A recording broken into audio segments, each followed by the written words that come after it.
اعوذ باللہ من الشیطان الرجیم بسم اللہ الرحمن الرحیم۔ حضرت عمر کے دور خلافت میں ایک مرتبہ دو عورتیں ایک بچے کے ساتھ آئیں۔ ان دونوں عورتوں میں سے ہر ایک عورت کا یہ دعویٰ تھا کہ یہ بچہ اس عورت کا بیٹا ہے۔ حضرت عمر نے ان دونوں عورتوں کا معاملہ غور سے سنا لیکن کسی بھی نتیجے پر نہیں پہنچ پائے۔ یہ مسئلہ حل کرنے کے لیے حضرت علی کے پاس بھیجا گیا۔ حضرت علی نے ان دونوں کا معاملہ غور سے سنا اور یہ فیصلہ دیا کہ بہتر ہے تم دونوں آپس میں صلح مشورہ کر کے کسی نتیجے پر پہنچ جاؤ۔ اگر تم دونوں صلح مشورہ نہیں کر پائیں تو ہمیں بہت مشکل فیصلہ کرنا پڑے گا۔ جب ان دونوں عورتوں کے درمیان کوئی بھی اتفاق نہ ہو سکا، اس کے بعد حضرت علی نے ایک شخص کو حکم دیا کہ وہ تلوار اٹھا کر اس بچے کے دو ٹکڑے کر دے، ایک حصہ ایک عورت کو دے اور دوسرا حصہ دوسری عورت کے حوالے کر دے۔ ان دونوں عورتوں نے جیسے ہی حضرت علی کا یہ حکم اور فیصلہ سنا، ان میں سے ایک خاتون نے یہ کہا کہ میں اپنے حق اور دعویٰ سے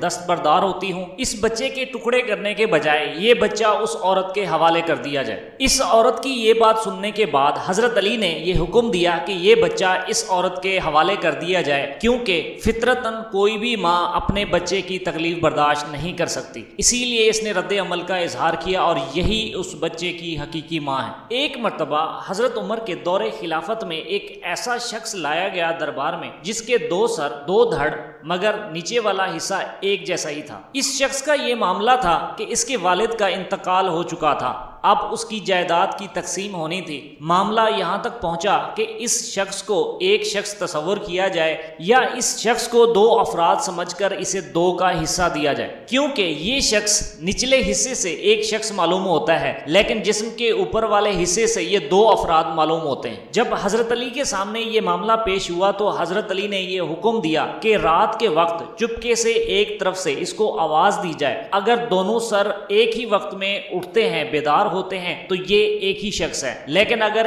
ایک سر سویا رہتا ہے اور دوسرا آپ کو مخاطب ہوتا ہے تو اس کا مطلب ہے یہ دو افراد ہیں اور اس کو حصہ بھی اسی طریقے سے ملے۔ بعض روایت کے مطابق یہی معاملہ دوسرے طریقے سے بیان ہوا کہ ایک ایسا شخص حضرت علی کے سامنے لایا گیا جس کے صرف دو سر تھے، اب ان کو جائیداد کی تقسیم کے لیے ایک تصور کیا جائے یا دو تصور کیے جائیں۔ اس کے حل کے لیے حضرت علی نے کہا کہ دونوں سر میں سے کسی ایک کو مخاطب کیا جائے خاموشی کے ساتھ۔ دونوں سر اگر ایک ہی وقت میں مخاطب ہوتے ہیں یا ایک ہی وقت میں اٹھتے ہیں یا ایک ہی وقت میں بولتے ہیں تو اس کا مطلب ہے وہ ایک ہی شخص ہے، لیکن اگر دونوں سر مختلف اوقات میں مخاطب ہوتے ہیں، مختلف اوقات میں سوتے ہیں اور مختلف اوقات میں مختلف بولتے ہیں تو اس کا مطلب ہے وہ دو افراد ہیں اور ان کو جائیداد بھی دو افراد کی ملے گی الگ الگ۔ ایک مرتبہ ایک نوجوان حضرت عمر کے دور خلافت میں حضرت عمر کے دربار میں آیا۔ اس نے اپنا یہ معاملہ بیان کیا کہ اس کے والد کے انتقال کے بعد اس کے چچا نے اس کی جائیداد پر قبضہ کر لیا ہے، اب مجھے میرے والد کی جائیداد کا حصہ چاہیے۔ اس نوجوان کو انصاف دینے کے لیے حضرت عمر نے اس کے چچا کو بھی دربار میں بلا بھیجا۔ جب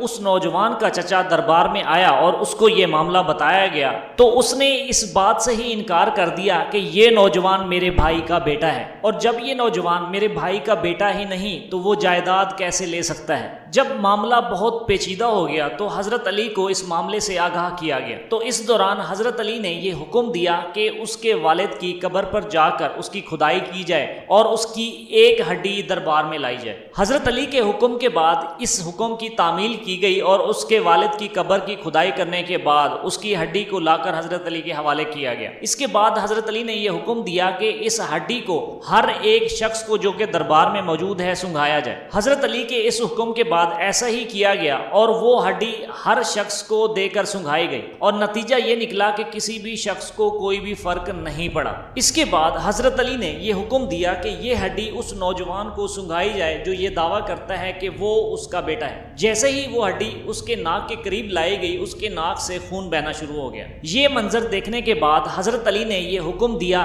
کہ یہی وہ نوجوان ہے جو اس میت کا بیٹا ہے، کیونکہ یہ صرف اسی صورت میں ہوتا ہے جب خون ایک ہو۔ جب یہ ثابت ہو گیا کہ یہ نوجوان اسی میت کا بیٹا ہے، اس کے بعد اس کے چچا کو یہ حکم دیا گیا کہ اس کی جائیداد کا حصہ اسے واپس کر دیا جائے۔